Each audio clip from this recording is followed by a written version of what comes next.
नमस्कार, मी भीमराव कडाळे पाटील, बीकेपी मराठीमध्ये आपलं सर्वांचं स्वागत. आज नवीन दिवस, नवीन विषय, नवीन दिवसाची नवीन अशी चर्चा. आज चर्चा घेऊन आलोय म्हणजे बघा, नरेंद्र मोदी आणि अमित शहा यांना हटवा म्हणून दस्तूरखुद्द आता भाजपमधून RSS मधूनच सूर आवळला जातोय. जे राष्ट्रीय स्वयंसेवक संघाचे जे सरसंघचालक मोहन भागवत आहेत, यांनी काही विधानं केलेली आहेत, जे मोदी शहा विद्यार्थ्यांच्या विरोधामध्ये होते. त्या विद्यार्थ्यांच्या रोषाला भारतीय जनता पक्षाला सामोरे जाता येऊ नये किंवा RSS ला सामोरे जाऊ नये म्हणून मोहन भागवत यांचा सुद्धा सूर बदललेला आपल्याला दिसतोय. तसंच राष्ट्रीय स्वयंसेवक संघाची जी काय मंडळी, जे केरळचे जे सहसंघ वाहक आहेत, यांनी काय म्हटलं विद्यार्थ्यांबद्दल, मनोज तिवारीनं काय म्हटलं विद्यार्थ्यांबद्दल, कंगना राणावतनं काय म्हटलं विद्यार्थ्यांबद्दल, आणि अशा काही गोष्टींमुळे प्रचंड उद्रेक, प्रचंड राग हा देशामध्ये संघ आणि भाजपाबद्दल तयार झालेला आहे. तर आता हा जर डॅमेज कंट्रोल करायचा असेल तर मोदी शहाला हटवावं लागेल असं मोहन भागवतांना वाटायला लागलंय की काय. बघा, देशाची स्थिती सुद्धा तशीच झालेली आहे सध्याची. तर या सगळ्या गोष्टींची आज चर्चा घेऊन आलोय. माझे प्रत्येक नवनवीन व्हिडिओ असतात, मी नवीन अशा चर्चा करत असतो, आणि काही चर्चा असं असतात की ते काही गोष्टी घडू शकतात आता देशामध्ये, आणि वास्तव तसंच घडत जातं. मी मागच्या वेळेस एक व्हिडिओ केला होता की देशामध्ये तरुणांमध्ये भाजपबद्दल आता रोष तयार व्हायला लागलेला आहे की लोकांना, मुलांना रोजगार नाही, शिक्षण महागलंय, भ्रष्टाचार वाढलाय, गुन्हेगारीकरण वाढलंय, जे गुंड पुंड भ्रष्टाचारी ही जी सगळी लोक, ही सगळी भाजपामध्ये जातात, एकाच पक्षामध्ये जात आहेत, आणि आमदार खासदार निवडून आलेले सुद्धा भाजपमध्ये जातात, नगरसेवक सुद्धा भाजपमध्ये जातात. या अशा कारणामुळे भाजपमध्ये आता उद्रेक होईल असं मी म्हटलं होतं. तसा माझा एक व्हिडिओ होता. म्हणजे हा फुगा कधीतरी ह्याला टाचन बसल आणि फाटादोशी फुटल, इकडे तिकडे सगळे विस्कळीत होतील.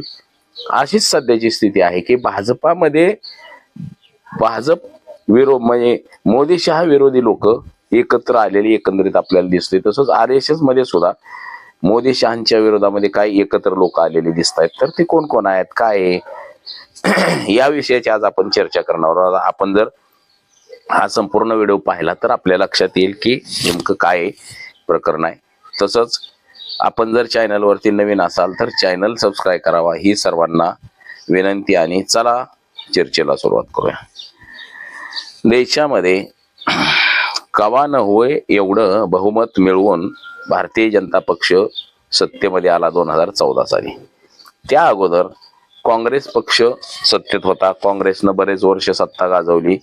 काँग्रेसबद्दल लोकांच्या मनात हळूहळू राग निर्माण झाला, तो भ्रष्टाचाराबद्दल. कुठला भ्रष्टाचारी शोधायचा म्हटलं तर आपल्याला तो काँग्रेसमध्ये गेलेला आपल्याला दिसतो.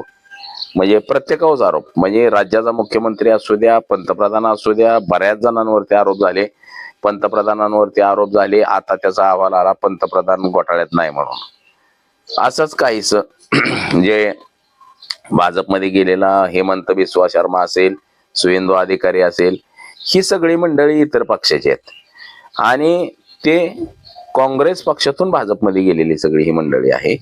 म्हणजे काँग्रेस पक्षाबद्दल 2010, 11, 12, 13 असा घोटाळ्याचे जे प्रकरण निघत राहिले, कॉमन्सवेल्थ घोटाळा, वेगवेगळ्या पद्धतीचे घोटाळे, कनिमोळी किंवा खेळामध्ये घोटाळा झाला. सुरेश कलमाडी त्या क्रीडाचे अध्यक्ष होते, तिथं खुर्चीची किंमत 700 पण त्याला भाडं 7,000 झालं. अशा पद्धतीनं तो घोटाळा झालेला होता त्या कार्यकाळामध्ये. आणि या घोटाळ्याच्या विरोधामध्ये देशभर लोक एकत्र आले. अण्णा हजारेंच्या विरोधामध्ये अण्णा आंदोलन तयार झालं, आणि 2011-12 पासून ते आंदोलन जोर धरू लागलं.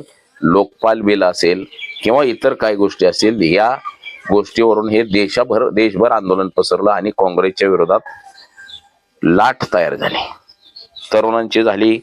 सगळे लोक काँग्रेसच्या विरोधात उठले. 2014ला जे इलेक्शन झालं, जवळपास 300 जागा जिंकून भारतीय जनता पक्ष सत्तेत आला. लोकांना वाटलं नरेंद्र मोदी मसीहा आहे, नरेंद्र मोदी म्हणजे विष्णूचा अवतार आहे, भगवान आहे, देव अवतारी पुरुष आहे, युग पुरुष आहे, विश्वगुरु आहे. असे लोकांनी अनेक उपाध्या नरेंद्र मोदींना दिल्या. 2014च्या नंतरच्या कार्यकाळामध्ये नरेंद्र मोदींच्या विरोधामध्ये जर एखादा कोणी बोलला तर त्याला अक्षरशः लोक तुडवून काढायची.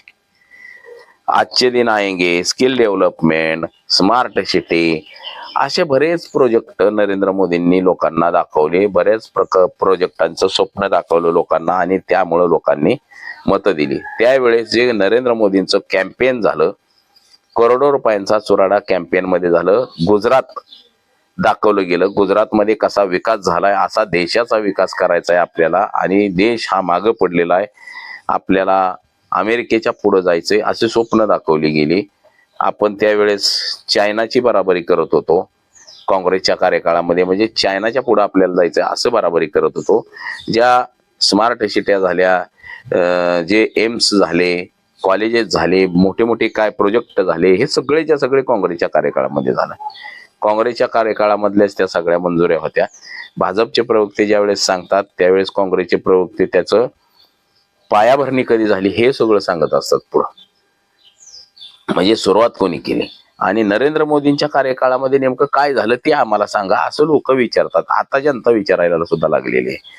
तर त्या कार्यकाळामध्ये काँग्रेसच्या विरोधात मोठी लाट तयार झाली आणि भारतीय जनता पक्षाला सत्तेमध्ये लोकांनी बसवलं.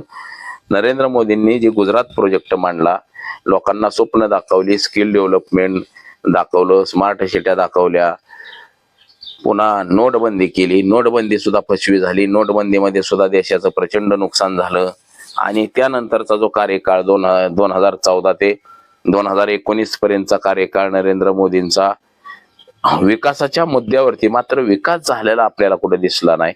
ही आता लोकांची ही सगळी मागणी, लोक प्रचंड चिडलेली आहेत ती, आणि तो कुठं आपल्याला दिसला नाही. बरेच व्हिडिओ तर असे आहेत की लोक विकास विकास विकास म्हणून हाका मारतात आणि अक्षरशः चेष्टा मस्करी नरेंद्र मोदीची करतात. म्हणजे एखादा जर म्हणला की भाजपच्या कार्यकाळामध्ये विकास झालाय तर अक्षरशः लोक चेष्टा मस्करी करतात. आता दुसरा एक व्हिडिओ असा माझ्याकडे आहे की अक्षरशः लोक म्हणतात की या राजकारण्यांना नागडं करून मारलं पाहिजे. बघा, हाय प्रवास नाही करत आम्ही, अक्षरशः जीव काढून निघालेलो आहे.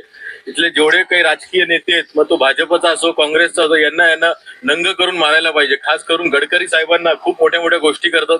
समृद्धी मुंबईपर्यंत नेतात. समृद्धीला 200 रुपयाचा टोल द्यावा लागतो आम्हाला नाशिकवरून, आणि मग समृद्धीहून आल्यानंतर सगळं चोक करून टाकतात. इथं आल्यानंतर चोकअप आहे, रस्ते बंद आहे, खड्डे खोदलेले, काही म्हणजे गाडी चालवायची का हॉस्पिटलमध्ये जायचं याच्यानंतर कळत नाही आम्हाला. म्हणजे अक्षरशः लोक म्हणायला लागलेले आहेत की ह्यांना नागडं करून मारलं पाहिजे ह्या राजकारणी लोकांना. कारण की या राजकारणी लोकांनी अवस्थाच देशाची अशी वाईट आणि भयानक करून टाकली की लोक त्रस्त होऊन गेलेले आहेत. त्यात बघा दुसरी गोष्ट, गोरखपूर म्हणजे योगी आदित्यनाथचं जे यूपी आहे, त्या यूपी मध्ये सुद्धा यूपीचे राज्यपाल काय म्हणते बघा. यूपीच्या राज्यपालानं भाजपवरती टीका केली, भाजपनं नेमलेलं.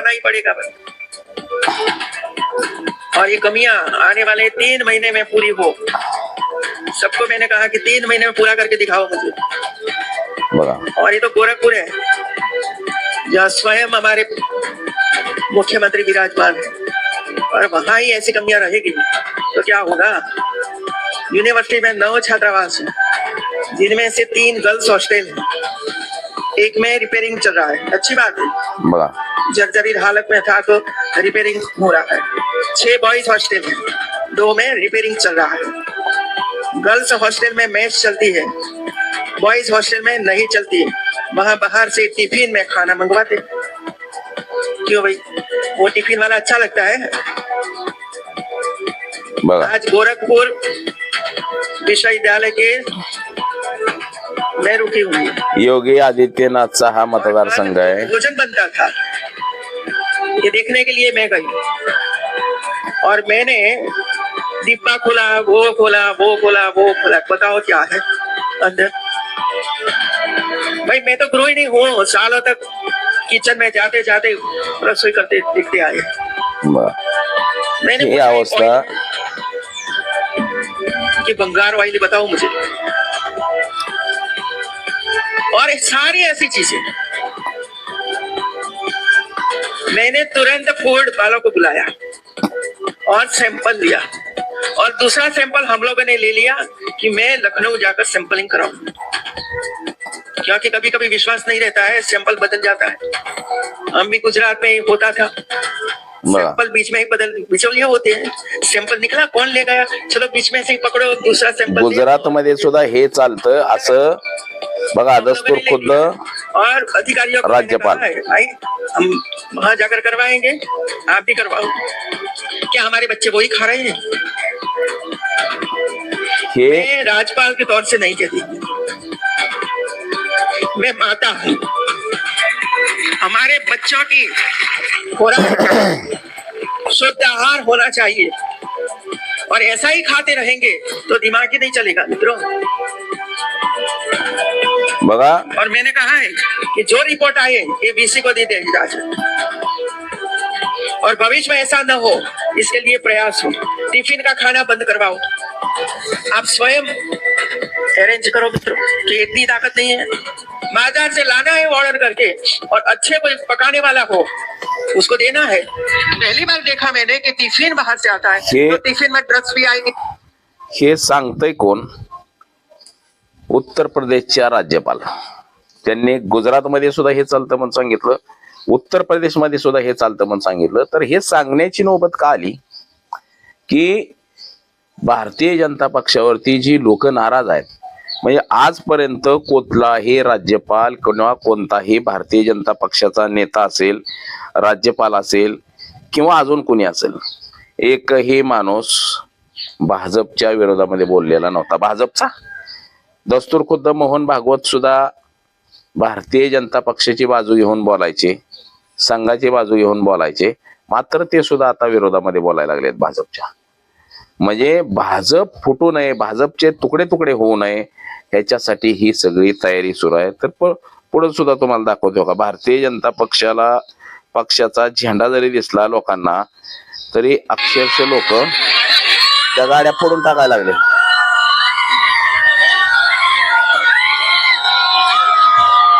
ही स्थिती देशात निर्माण झालेली आहे।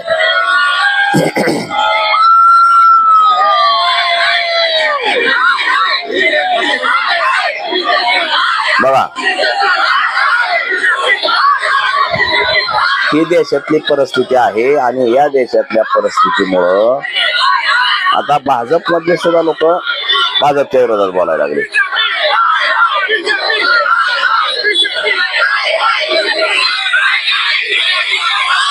मुंबई मधलं हे, बाहेरचं कुठलं नाही।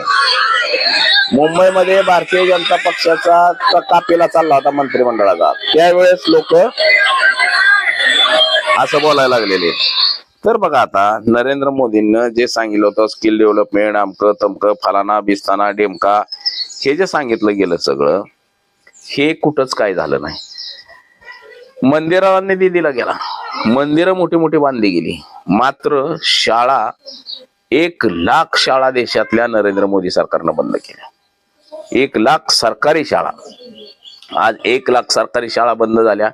आदिवासी, पारधी, गोसावी, SC ST जे गरीब लोक आहेत ते ही शाळा शिकाय कुठे जाणार? शाळा शिकू शकत नाही, ते गरीब कुठे जाणार शाळा शिकायला? म्हणजे एवढी भयानक परिस्थिती देशात निर्माण झाली। 1,00,000 शाळा देशातल्या नरेंद्र मोदी सरकारच्या कार्यकाळामध्ये बंद झाल्या।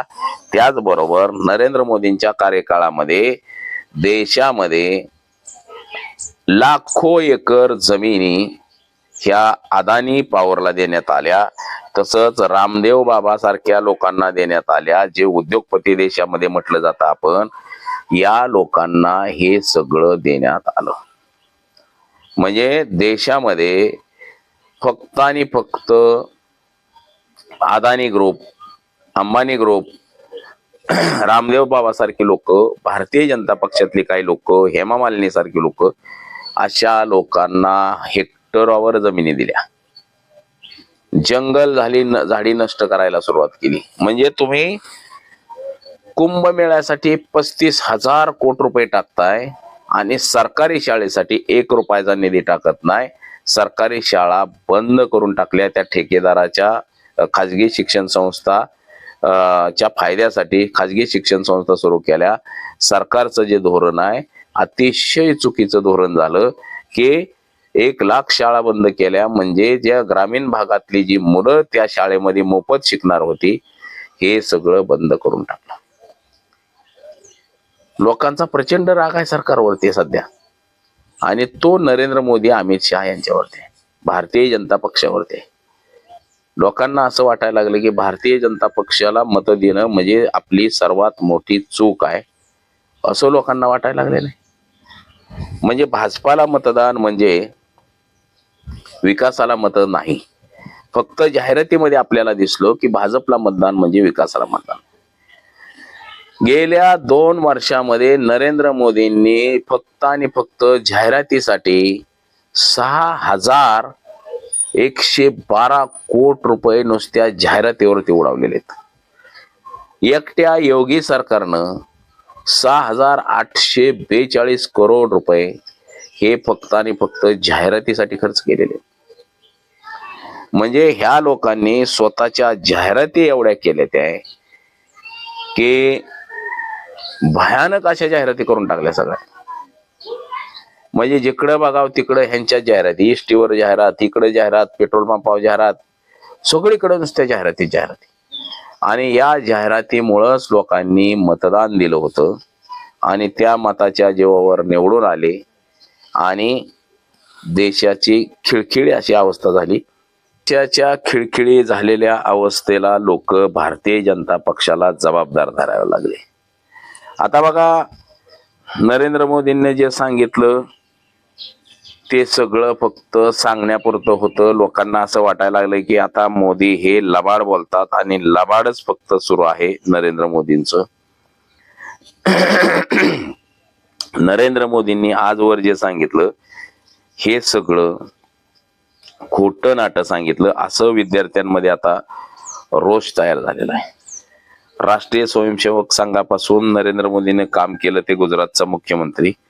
गुजरातचा मुख्यमंत्री झाल्यावरती लय मोठा विकास केला असं दाखवलं गेलं. नरेंद्र मोदींच्या कार्यकाळामध्ये ज्या घोषणा त्यांनी केल्या, स्वच्छ भारत अभियान, जनधन खात्यातनं बँकेमध्ये खाती खोलली, लोकांना सांगितलं ह्याच्यात पैसे येणार आहे तर खाती उघडा. लोकांनी खाती खोलली आणि पुन्हा बँकेचा दंड बसला, 2-2 हजार ठेवा नाही तर तुमचं पैसे. लोकांचं कट झालं. उज्ज्वला गॅस योजना राबवली, म्हणजे ज्या कुटुंबाला गॅस नाही त्यांना गॅस द्यायचं पराक्रम केला, उज्ज्वला गॅस. त्याच्यामध्ये झालं काय, उज्ज्वला गॅसला लोकांना गॅस दिले पण गॅस झाला 1200 रुपये, 1000 रुपये. गरीबाला 1000 रुपये परवडत नाही. पुन्हा लोक सरपणावरती आली. म्हणजे तुम्ही 400 रुपयाचा गॅस 1000 रुपयाला न्याला आणि कनेक्शन फुकट वाटली, म्हणजे धंदा केला एक प्रकारे गॅसचा. मोठा असा धंदा केला, त्याच्यातून करोडो अरबो रुपये कमवले. गोरगरिबानं ते घेतलं आणि घरात तसंच ठेवलं, गॅस भरायला पैसे नाही. आयुष्यमान भारत योजना काढली, त्याला पैसे येत नाही. मेक इन इंडिया काढलं, डिजिटल इंडिया काढलं, PM किसान सन्मान योजना काढली, हर घर तिरंगा काढला, योग दिवस काढला. हे सगळं नरेंद्र मोदींनी काढलं आणि विरोधकांनी सांगितलं की हे सगळं फेल ठरलं. नरेंद्र मोदींनी सोशल मीडियावरती एकच नारा जोरदार चालवला, तो म्हणजे चहावाला ते पंतप्रधान, मन की बात. परंतु विकासाची मन की बात बाजूलाच राहील. आज देशामध्ये अशी परिस्थिती झालेली आहे की तुम्हाला भ्रष्टाचारी शोधायचा आहे, भारतीय जनता पक्षात जावा. बलात्कारी शोधायचा, भाजपमध्ये शोधा. गुन्हेगार शोधायचा आहे, भाजपमध्ये शोधा. म्हणजे तुम्हाला जे गुन्हेगार, भ्रष्टाचारी, बलात्कारी, थोतांड, साधू, महाराज, संत, फेकाफेकी करणारे, बलात्कारी सगळे भाजपमध्ये गेलेले आहेत. ज्या काँग्रेसवरती भ्रष्टाचाराचे आरोप केले त्या काँग्रेसमध्ये काम करणारे सगळेच्या सगळे भाजपमध्ये गेले. आणि आता म्हणजे आपण एवढे दिवस म्हणत होतो की काँग्रेसनं देश लुटला, पण तो काँग्रेस एका शब्दानं देश नाही लुटला, काँग्रेसमध्ये असलेल्या नेत्यांनी देश लुटला होता. आणि आज तेच नेते भारतीय जनता पक्षामध्ये जाऊन देश लुटतायत. म्हणजे काँग्रेसमध्ये असताना देश लुटला, आता भाजपमध्ये जाऊन देश लुटतायत. म्हणजे इकडे एकदा लुटायचं, तिकडे एकदा लुटायचं, हे सगळं झालेलं आहे. म्हणजे या लोकांना भाजपमध्ये घ्यायचं काहीही कारण नव्हती. मात्र ह्या सगळ्या भ्रष्टाचारांना भाजपमध्ये घेतल्यामुळं लोकांचा अधिकचा उद्रेक वाढत चाललाय. आता भारतीय जनता पक्षामधले सुद्धा लोक बोलायला लागलेले आहेत की ह्या मोदी शहामुळे आपलं वाटोळं झालेलं आहे. आपण 40-50 वर्ष भाजप सत्तेत राहिला असतं जर भाजपनं बाहेरची लोक नसती घेतली, हे जे भ्रष्टाचारी सगळे काँग्रेसवासीय जर नसते घेतले तर भाजपा 40-50 वर्ष या देशामध्ये सत्तेत राहिला असतं नरेंद्र मोदीच्या चेहऱ्यावर आणि विकासाच्या चेहऱ्यावरती, विकासाच्या मुद्द्यावर. मात्र आता भाजपकडे शब्दच राहिले नाहीत विकासाचे. भाजपचा शब्द आहे हिंदू मुस्लिम, भारत पाकिस्तान, ह्याच्यावरतीच हिंदू ख्रिश्चन, हेच म्हणजे जाती जातीत भांडणं, जाती जातीत तेढ निर्माण करणं. भगवान भोलेनाथ, अमकानाथ, राम मंदिराचे सुद्धा 10,000 कोटीचा घोटाळा झाला. राम मंदिराचे सुद्धा पैसे चोरले गेले आणि त्यामुळे सुद्धा हिंदू समाज मोठ्या प्रमाणात भारतीय जनता पक्षावरती नाराज झाला. म्हणजे भाजपवरती अनेक लोक नाराज झाले आणि ती मोठ्या प्रमाणामध्ये नाराज झाली. त्याचाच फटका भारतीय जनता पक्षाला मोठा असा बसला. बिहारमध्ये जे बांकीपुरा विधानसभा मतदारसंघाची निवडणूक झाली, भाजपच्या बालेकिल्ल्यामध्ये 20,000च्या मतानं विरोधातला माणूस निवडून आला.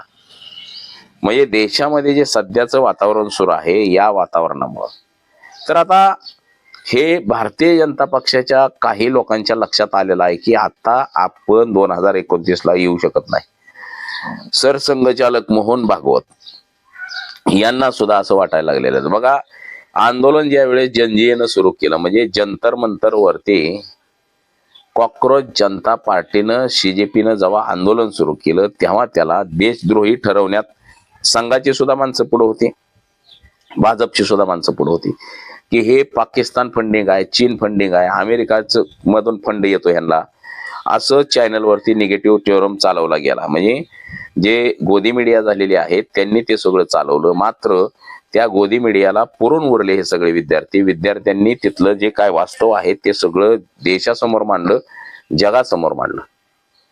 म्हणजे जगासमोर हे सगळं मांडलं गेलं आणि त्या विद्यार्थ्यांवरती लाठी हल्ला केला. गृहमंत्री अमित शहा यांच्या सांगण्यावरून, मोदीच्या सांगण्यावरून अक्षरशः त्या काट्यांना खिळे लावण्यात आले आणि त्या खिळ्यांनी विद्यार्थ्यांना मारहाण करण्यात आली. म्हणजे हे सगळं देशामध्ये चित्र उभं राहिलं की बघा विद्यार्थ्यांना कशा पद्धतीनं अमानुष मारलं गेलं, हे चित्र उभं राहिलं देशामध्ये. आणि देशभरातून हळहळ व्यक्त केली गेली की अरे बापरे, भारतीय जनता पक्ष आणि RSS किती क्रूरता आणि किती निष्ठुर लोक आहेत. हे सगळं आंदोलन झालं, धर्मेंद्र प्रधानाचा राजीनामा झाला, त्यानंतर सुद्धा RSSची काही लोक असं म्हणायला लागली की आम्ही 2 किलोमीटर पर्यंत कर्फ्यू लावला असता आणि सगळ्यांना गोळ्या घालून मारला असतं. म्हणजे एवढ्या नीच पातळीवरती काय काय लोक उतरले. आणि जेव्हा देशभर हा विरोध बघता, बघा ती कंगना तर म्हणली गटर विद्यार्थ्यांना, तिला सुद्धा लोकांनी धुवून काढली. अक्षरशः तिला सुद्धा नको नको ते लोक बोलले. भारतीय जनता पक्षाचा जो माणूस दिसेल त्या लोकांना लोक मारायला लागले त्यांना. आणि हे सगळं भाजपच्या जुन्या जाणत्या विचारवंत लोकांच्या लक्षात आलं.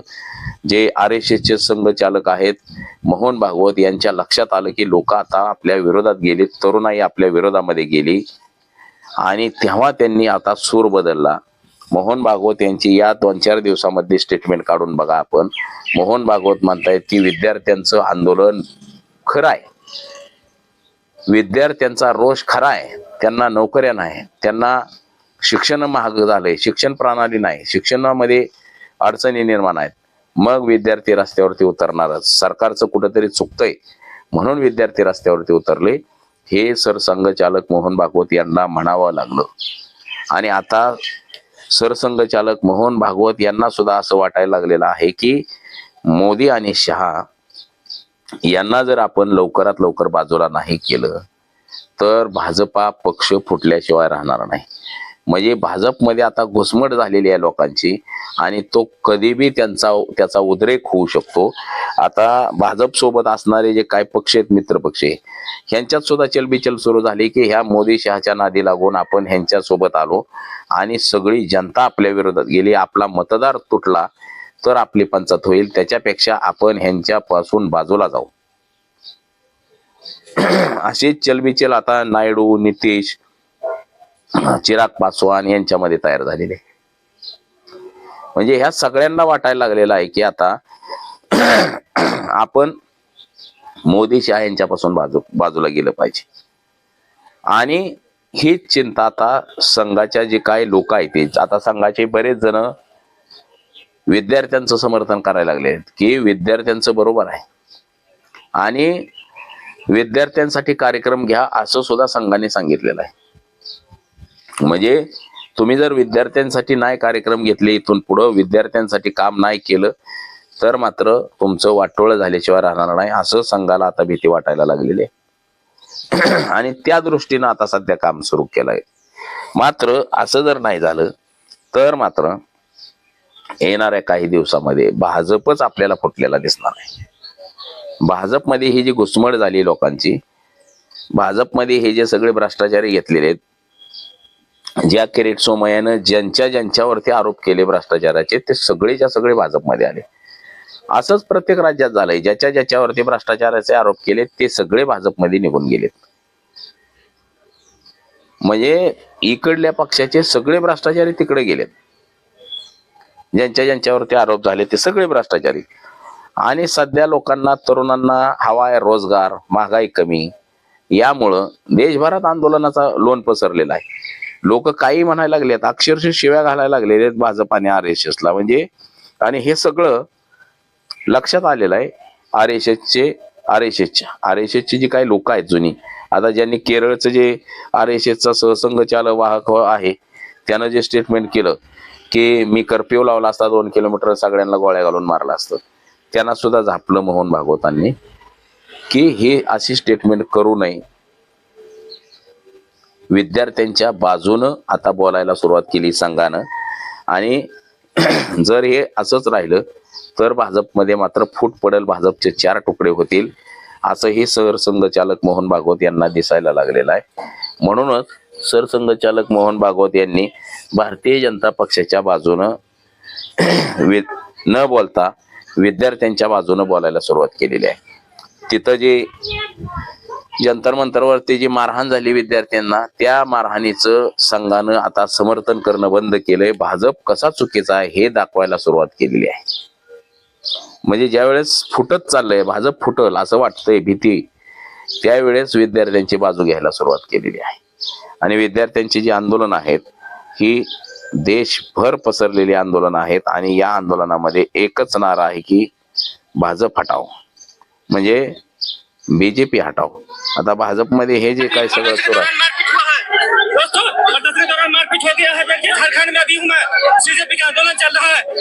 देखिए ये कौन है नहीं पता, ये मार करने वाले कौन छात्र है नहीं पता, लेकिन पुलिस ने उसको बचा। बघा हे सगळं सुरू झालेलं आहे भारतीय जनता पक्षामध्ये. आणि यामुळं आता वेगळं स्वरूप या आंदोलनाला लोकांच्या, म्हणजे बघा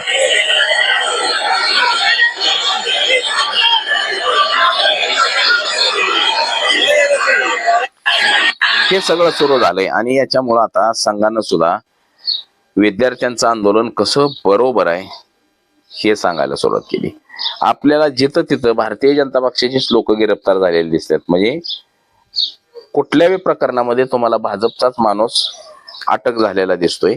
आणि याचमुळं आता लोक छोड़िए, हमारे पास जो मन करना करिए, हम पीछे नहीं हटेंगे। हम छात्र के युवा हैं, हमें स्कॉलरशिप चाहिए और हम क्या ही कीजिएगा, ज्यादा मार डालिएगा, हमारे पीछे लाखों आएंगे और इस सरकार को उखाड़ फेंकेंगे। ये हमारा सरकार से वादा है। बघा हे सुरू झालंय आता सगळीकडे हेच चालू झाले आता. आणि याचमुळं आता संघानं सुद्धा आपली भूमिका बदलली. आणि विद्यार्थी कसे खरेत, विद्यार्थ्यांचं आंदोलन कसं खरं आहे हे सांगण्यावरती आता जास्त भर दिलेला आहे. तर बघा येणाऱ्या काळामध्ये अशीच जर परिस्थिती राहिली तर भाजपचीच काही लोक फुटून जातील, भाजपमध्येच तुकडे पडतील. आणि जी जुनी लोक होती तीच पुन्हा भाजपमध्ये राहतील. असंच चित्र सध्याचं तर एकंदरीत आपल्याला दिसतंय. तर आज एवढंच. माझा सहकारी कॅमेरामन अनिकेत सह, मी भीमराव काळे पाटील. BKP मराठी, इंदापूर, पुणे.